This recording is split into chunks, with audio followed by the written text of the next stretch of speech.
Amerikadagi Uyg'urlar yig'ib olish lageri shohidlari va yerlik kishilar birlashgan davlatlar tashkilotlarining Nyu-Yorkdagi binosi oldida yig'ilib, Xitoyning Sharq Turkistondagi yo'lga qo'yayotgan irqiy qirg'inchilik va ocharchilik qirg'inchiligiga norozilik bildirdi. Nyu-York davr maydoni oldida faoliyat o'tkazgan namoyishchilar Xitoy hukumatining inson qalbidan chiqqan qilmishlarini erkin dunyo va demokratik davlatlar o'tirg'i qo'yish kerakligini, hukumatlarning Xitoyning qilmishlarini surishti qilish kerakligini o'tirg'i qo'ydi.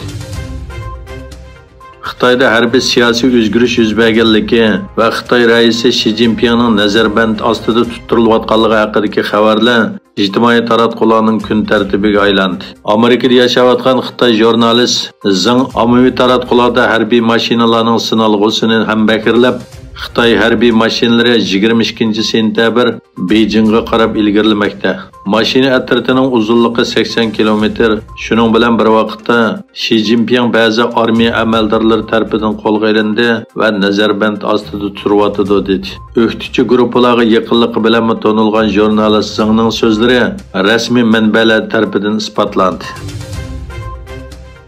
İşğaliyatçı Xitoy rejimi yillardan beri icra qilayotgan islom dinini xitoylashtirish razil planini davomli cho'nqurlashtirishni planlagan.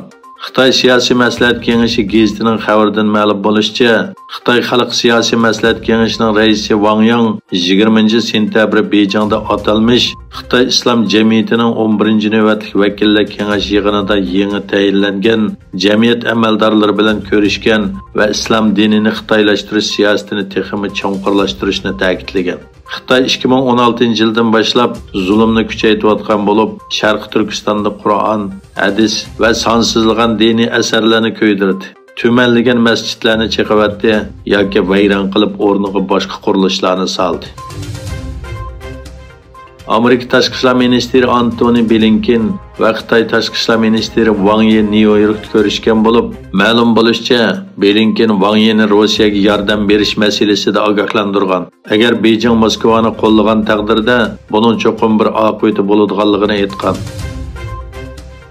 Qozog'iston Tashqi ishlar ministrligi o'zlarining Rossiya fuqarolarining kelishiga munosabatlik vaziyatni yaqindan kuzatadiganligini va og'ir xatarlar yuz berganda xalqaro va davlat qonunlari doirasida zo'r tadbirlarning qo'llanilganligini bayon qildi. Ministrlik e'lon qilingan yozma bayonotida Qozog'istondagi bir qism fuqarolarning Rossiyadan kelganlarning ko'payishidan andish qilayotganligi o'tirg'i qo'yildi. Xitoy Tashqi ishlar ministrligi Amerika, Angliya, Avstraliya va Yangi Zelandiya qatorliq 4 davlat birlikda Tinch okeandagi Fijida o'tkazgan harbiy manevrga norozilik bildirdi. Xitoy Tashqi ishlar ministrligining bayonotchisi Wang Wenbin muxbirlarning bu vaqtgi savoliga javob berganda, biz aloqador davlatlar o'rtasida normal mudofaa ishlari hamkorligini qanot yaydirishga qarata boshqacha fikrda bo'lmaymiz. Lekin aloqador hamkorlik uchinchi tarafga qartilmasligi kerakligini, boshqa davlatga qartilgan manevrga qat'iy norozilik bildirganligini ifodalagan.